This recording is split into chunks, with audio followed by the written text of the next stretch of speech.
guys, it's time for another Tuesday tip.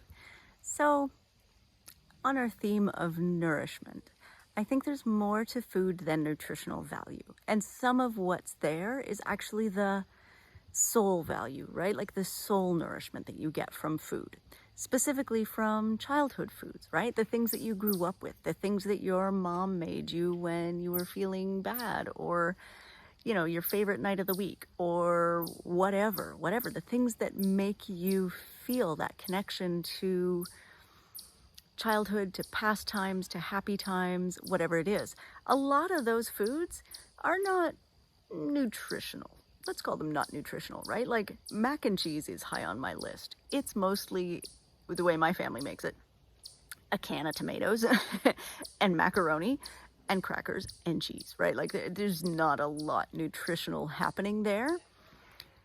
But in terms of soul value, it's great food, right? And we have to count that in. That has to matter. Maybe not every day, right? It can't be 3 meals a day. That would be not so good. But in terms of having a healthy emotional state, soul food matters. Soul nourishment matters. Also, within our community, within the MTHFR folks, lots of us have food sensitivities. And for a lot of us, that takes things like mac and cheese right off the list, right? So it's important to find workarounds for yourself. Like for me, I'm gluten-free.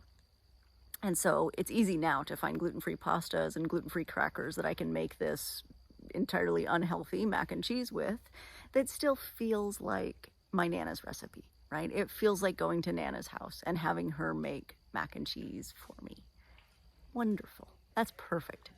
A little bit harder if you're sensitive to both gluten and dairy, but you know what? There are ways to recreate that feeling of soul nourishing food, and don't leave those out of your diet, right? It matters. It matters to also nourish your emotional self, and food can do that. Okay, today's Tuesday tip.